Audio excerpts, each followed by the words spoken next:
and welcome to another build video. So today we're going to be building another penthouse, and I know what a lot of people are probably thinking, well, you've already done a penthouse and I don't understand what you can change from the last one. Well, this is going to be on a different plot and it's also going to be a completely different style of penthouse. So it was pretty difficult to build actually, but I had a lot of fun doing it. Now, something really weird happened when I recorded the audio for the first time on this video. So I just want to get it out the way for those people on Twitter that are wondering like, okay, what on earth happened? Because it was really weird. Like I started posting all these tweets about the fact that the place where I was like actually getting burgled and there was just so much stuff going on. So I have so much to say, honestly. But basically, the place that I was recording my videos at was my husband's parents' place of work. And it's really nice in the day, like it's really friendly and you get so many people there. But at night, it is the most creepiest place ever. It's pitch black and it is a business park, so nobody's there. And all you can hear are like these chains sort of in the background from where everything's been locked up and the wind's passing by. So it's very creepy. And I have always felt a little bit uneasy there. And I know for a fact that it does get robbed. It does have burglaries because they've had them before and, you know, it happens like it's a business park. There's stuff there, of course it's going to happen. But, oh my goodness. Okay, so this happened. My husband's car alarm went off and that was like the first warning signal to us. Nothing would have set it off. It's literally parked by itself, just on the road. There's nothing around it. There's not even like much of a road. It's just tarmac is what you call it, I don't know. But yeah, there's nothing there. So anyway, he went down to go and set it off again with his keys to click the sound off. And he noticed two men with torches surrounding his car. And he was petrified. Like he was thinking, oh my gosh, this is going to be a full-on confrontation with burglars. So our instant reaction was to ring the police because we were thinking, okay, this is like really creepy. And the two men walked off as well, and they walked off pretty quickly. So that was really weird. We had to like turn all the lights off in our building to make it look like there was no one there, even though it's pretty obvious that we were there, because who would have turned off the lights? Maybe in like some high-tech apartment penthouse like the one that we're looking at right now. But no, where I am, you have to turn them off yourself. So it was a little bit weird and I don't understand why we did it, but okay, there we go. So anyway, we ended up ringing the police and then they said, well, the woman on the phone was a little bit strange. She said, well, why don't you go out and ask them?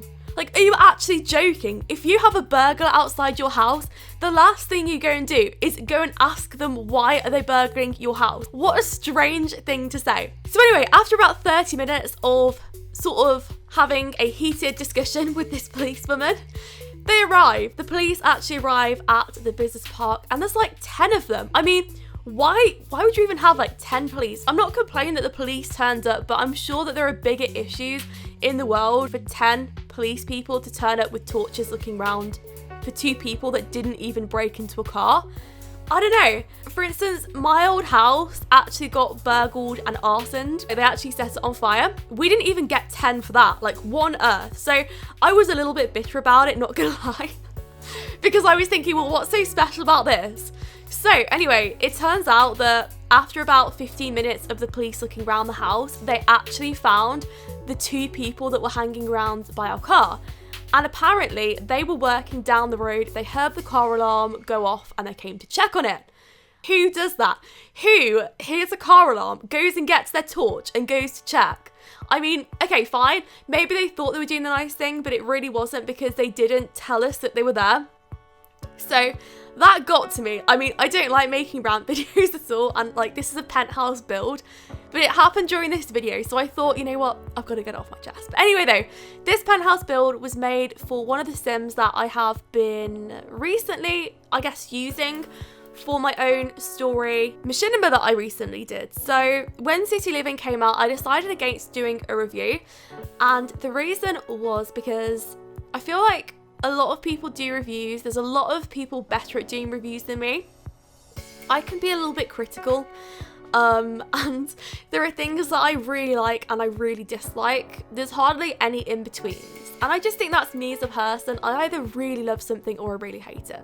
I don't often say, yeah, it's okay at anything. It's one or the other. I don't know. I get criticism on my channel anyway. I mean, like, even when I posted the creator sim, everyone was like, oh my gosh, those eyebrows are flying off the heads. I get it, okay. But I just didn't want my review reviewed, if that makes sense, even though that happens anyway because it's YouTube. I decided to get really creative with it. I felt creative as well. I wanted to do something different, so I decided on making a story with 5 different women, and one of the women, she is supposed to have this house as her own. So I actually made it for Lexi in the Myshuno. If you watch the Myshuno, then you will have known who Lexi is. And if you haven't seen the video yet, I will post it in the description below so you can.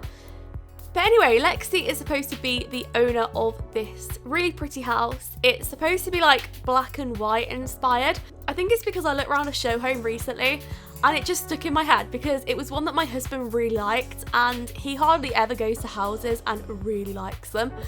It's been so hard to get him to buy a house just because he's very picky.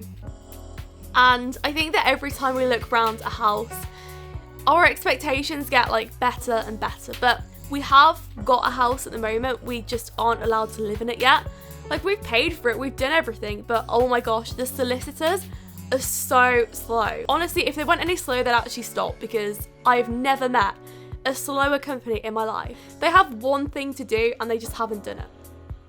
But anyway, this isn't going to be a rant video. But at the moment, I have been living with my husband's parents, and not gonna lie, it has been a little bit difficult, but I've still enjoyed it. I mean, it's nice being back in England and, you know, all that sort of stuff, but really weird too, because something strange about the house that I'm currently living in, I've had nothing but nightmares here, and I hardly ever get nightmares. If I get a nightmare, it's a very rare occasion, and even when I do, it's hardly creepy. But no, here, all I've dreamt about are like volcanoes, tornadoes, just tsunamis, anything. Even one time, oh my gosh, even one night, I dreamt that my husband lost his feet. I mean, what does that even mean? I have a dream book and nothing could translate that. So I have no idea what's going on, but honestly, every single night without fail, I will get a nightmare here, which is really odd because I never have before. But yeah, so I did used to have a dream book, and I did used to really look into the meanings of things. I did, because it's fun. Even if it doesn't happen, it's like star signs. I don't know if I believe in everything, but I still like to read about it because it's fun. It's something to do, and it's something to be hopeful about, I guess. I think it is. I mean, some star signs, some astrology books or like things, articles in newspapers can be utter nonsense. Some of it can be literally related to anybody. So you could say a sentence which would be, you will have a nice day within the next year. And okay, it won't exactly be that, but it will be something very vague, which can relate to a lot of people. So yeah, that's what I don't believe in. But I do believe in the fact that some of the star signs do have typical traits about them, which can be true, but it also can't be true, because I have met the complete opposites of star signs before. But for instance, for mine, because I'm a Leo, to just take an example, the way that I do my hair, I either have it really curly or really straight. So I've got to do something, I guess, extreme, but I don't even know if you call that extreme. Anyway though, really weird thing, in this dream book, I read the funniest story, and I have to mention it during this video because I've only just thought of it. And it's so funny though, because basically these people were writing stories about what they've encountered during dreams. And one of the stories just stuck in my head. So I've got to mention it during this video because I need to know what the people think about it. Like, I don't even know what my own thoughts are of it. So it's a woman, and she was talking in the book about the fact that she had this very vivid dream. She can remember it so clearly in her head, and she can remember like exactly what happened. She went to a beautiful hotel with like loads of flowers, and she met the love of her life. She met like her soulmate, and she met the most gorgeous man like she's ever met. She remembered his name clearly. It was like, I don't know, let's call him Richard Smith. I have no idea, but yeah, let's just call him that. And she met him. She knew everything about him. She knew like his job, etc. She knew where the hotel was. She knew what time and day she had to be there. and it was just a very clear dream. But she's never met him before, apparently. And the hotel turned out to be like 7 hours away or something.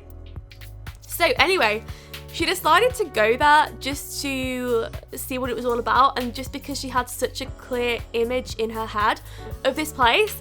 So she went, and apparently she met Richard. I'm not even joking. She met him. Like, what on earth is that story? So apparently Richard had the same dream. He dreamt that he met this woman in his dream. She was the love of his life. He needed to see her again. They went to the same hotel. He remembered it clearly. He remembered that they agreed to meet on Tuesday. And that is what happened.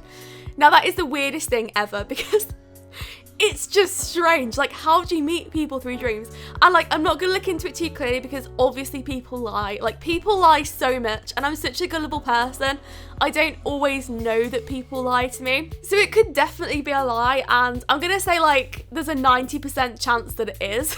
But I don't know. I just thought that was such a funny, just unique and weird story that I had to share it on the channel because I've been sharing some really weird stories recently. Anyway though, going on to the interior of the house, so apologies for like skipping the whole thing, but do you know, I have seen some comments recently that have said that you might actually prefer the stories that I tell rather than me just saying like, okay, going back to the build, talking about like a sofa and a rug. So, you know, maybe story is the way forward. Let's see what happens. But okay, anyway, so for the lounge area, I wanted a massive TV because that is just so much in Lexi's personality. She has to have the biggest thing. She has to have the best technology because she is a gamer. And I'm not saying that all gamers would like to live here because personally, this isn't the house for me. This is just styled from Lexi's point of view. So this is not my style of house. I would not live here myself. I don't particularly like it.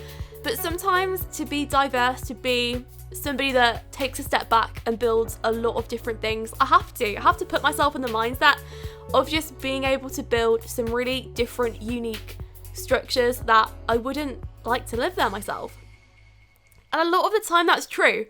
I think there are a very few amount of my builds that I would live in myself, and one of the ones that I would actually really like to live in is the Indian restaurant that I did. Oh my goodness, I would love that. I actually would. I'd actually like an Indian restaurant myself, but I know nothing about Indian cuisine. Anyway though, finishing off the hallway, I put some beautiful lights in. I'm really impressed by the just amazing light choices that we get for the Sims 4 now. It's just different, you know? I wish that we got more activities and skills because there is just so much more to do than what we get. So I hope we get more choicing of that. But going on to my favourite bedroom, which is this one, the views are just absolutely stunning. Not only that though, you have a little balcony so you can actually see the whole city down here. And this part of the city is probably one of my favourite places to be. So if you have got the expansion already, I would love to know what your favourite place is in the city, because I honestly think that mine is here. It's just so close to home. No, it's not. Like, this is nothing like my home. I don't even know why I said that. But no, I love it so much, and I just love the pool around it. I like it. I mean, it's not my choice of interior. I don't know. It's not for me. That's all you need to know. I did use some wedding chairs and some fancy items. I did want it to have like a touch of glamour as well. So you will see just some really weird choices in here. But that is because Lexi is supposed to be wealthy. She's supposed to have a lot of money. And I think that she would want a glamorous house. But I think that by doing that, I've got to make it look modern and glamorous rather than just like minimalistic, if that makes sense. So yeah, I did try a lot of different combinations. I guess the kitchen is a little bit tacky by the end, but it's not supposed to be my dream kitchen. If I was to build my dream kitchen, it would have wooden floors, it would have like, I guess, all different dark colours, but traditional. Oh, and it would have gingham curtains. Like, how cute are they though? I've always grown up with gingham curtains. I remember that my mum and my nan used to make all like my bedroom stuff by themselves. They made my bedding in this gingham colour, and they made like my dressing room table, not the table itself, but the cover over it was just all in gingham. So I had a gingham room growing up, so that's gonna stick with me for life. I really like gingham. I don't know what it is about it, but I love it. I don't like to wear it. I also have a massive thing with stripes. I never used to like to wear stripes when I was younger, especially black and white. And there was one time when my mum said to me, okay, I've picked out a shirt for you to wear, and it was like this black and white t-shirt. And I tried it on and I cried. And my mum is one of these people that even if you cry, she doesn't want you to get spoiled, and so you'll take it off. So she said, no, you're wearing it and that's it. And I had to wear this like horrible t-shirt for the whole day. And all I could say about it was, it makes me look like a robber. So I really didn't want to wear it because of that. I really genuinely felt as a child that I looked like a robber because I was wearing black and white. And it was striped as well, which didn't help. So I thought people were actually going to try and confront me in public and be like, oh my gosh, look at that robber over there. They didn't actually. I was pleasantly surprised when it was all fine. And, you know, I went out in public shopping with my mum and nobody said a thing to me. Anyway though, going on to the study, I have always dreamed of an open plan study like this. It's so nice. I guess for a lot of gamers, I think having a very open space when you game, if you game a lot as well, always a good thing to have. But for me, I hate being claustrophobic. So I have to have like all my stuff spread out. I know that I get asked a lot to do desk tours and I actually can't. I think you'd be disappointed if you saw my desk. You saw how much mess is on that and you saw how spread out everything is. It's not an office tour, it's like a 3-room tour, honestly, because I have my stuff everywhere. And also, I have my husband's stuff right next to mine. So it doesn't look like I have 2 screens, it looks like I actually have 4 screens, which is amazing actually. But moving on to the last room, I think it's the last room. So this was supposed to be a little bit of a different bedroom, just to let you know what sort of rugs are in the new expansion and just see some of the other items, because I love that rug. In fact, I had a rug very similar to that when I lived in Basel, and I had like this amazing interior going on in the house. I absolutely loved it. I went to IKEA one time and I came back with loads of brown and cream just items to contrast each other. And I had like 15 pillows on my sofa and it looked so good though. I was so proud of it. So every time I had guests, I was like, I know where I want you to sit. You can sit over there with my 15 pillows. So they could sort of comment on it and they could say, oh, it's really nice. I really like what we've done with it. So yeah, I think that this room was very inspired by the house that I had in Basel. Or I guess the apartment, because it was like a double-story apartment. So just finishing off the last details on the build, putting in some lights, which is so important because for a penthouse as well, it's got to be bright. It was really difficult to get a good picture on the gallery. If you download it on the gallery, it may not look its best, but that is because it was just so difficult and I wasn't going to spend like an hour trying to get a good photo of it. Anyway though, that is the end of the build, so I really hope you enjoyed it and I hope to see you all in future videos. Thank you so much for watching and I'll speak to you all soon.